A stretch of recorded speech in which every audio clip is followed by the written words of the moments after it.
Bugünkü videomuzda biz sizə Çarizmin 1801-ci ildə 1860-cı illərə qədər olan məhkəmə siyasətindən və yaxud da bu zaman çərçivəsində həyata keçirdiyi məhkəmə tədbirlərindən danışmağa çalışacağıq. Deməli, siz yazı lövhəsində Çarizmin məhkəmə siyasətini görürsünüz.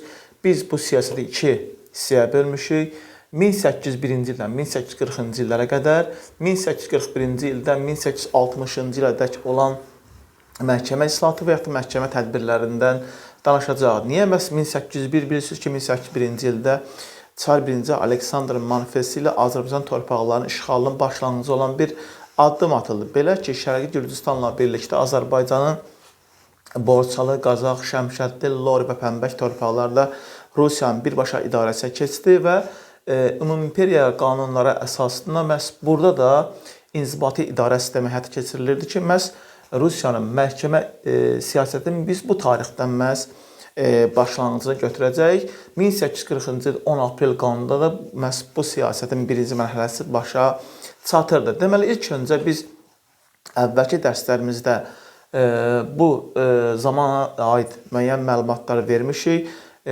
Bildiyiniz kimi, bu dövrdə yəni Rusiyanın Cənubi Qafqazda idarəçiliyi həyata keçirən Rus qoşunlarının baş komandanı idi. Müəyyən vaxtlarda onu baş hakim də adlandırırdılar. Yəni səlahiyyətli nümayəndə idi.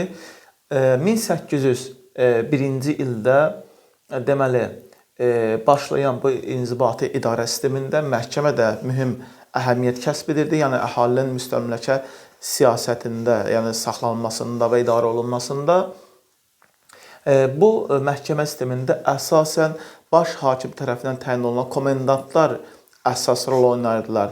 Komendantlar çox geniş səlahiyyətə malik idilər, mülki və siyasi hakimiyyətdə müstəsna səlahiyyətlərə malik olsalar da, məhkəmədə təkcə ölüm hökmü vermək səlahiyyətinə malik deyillər. Amma bununla yanaşı onlar neçə insanı məhkəməsiz ölümə, yəni qeyri-qanuni olaraq ölümə məhkum edə bilirdilər. Eyni zamanda digər tərəfdən Azərbaycan əhalisi, müsəlman əhalisi arasında, yəni Ərəb xilafətindən bəri, yəni uzun müddət artıq mövcud olan şəriət, yəni qazıların, din xadimləri rəhbərlik etdiyi şəriət məhkəmələrinin səlahiyyətləri məhdudlaşdırıldı və əsas səlahiyyət məhz Rus zabiti olan o zamanki əyalət, dairə və distansiyaları idarə edən və həm də burada, yəni orada siyasi və mülki idarəsi ilə yanaşı məhkəmə sistemində həyata keçirilən məhz komendantlar məhkəmələrin başında dururdular.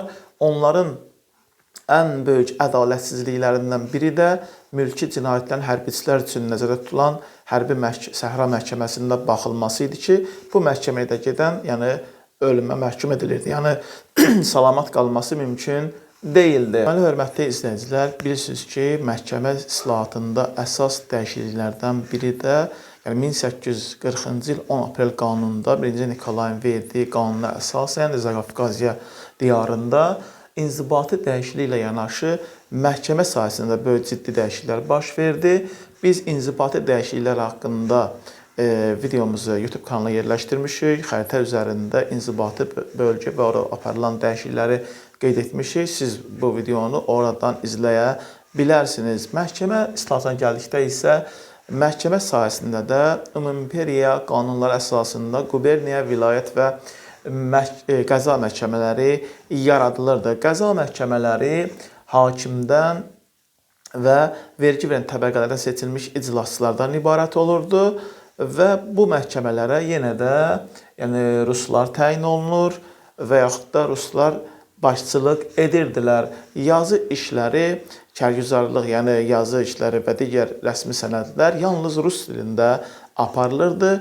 Yenə də şəriət məhkəmələrinin hüquqları məhdudlaşdırılır. Onlar yalnız kəbin, talaq, vərəsəlik kimi məsələlərə baxa bilərdi. Bu yenə də Rusiyanın 1801-1840-cı illər ərzində həyata keçirdiyi məhkəmə siyasətində olduğu kimi, məhz 1841-66-cı il məhkəmə islahatı və ya siyasətində də yəni yerli əhali nisbətən məhdud və yaxud da mənfi addımlar idi. Amma 1841-ci il məhkəmə islahatında müsbət cəhət ondan ibarət idi ki, artıq mülki cinayətlərin hərbi səhra məhkəməsində baxılması qaydası ləğv olunurdu ki, bu da yəni məhkəmədə edilmiş ən müsbət dəyişiklik idi.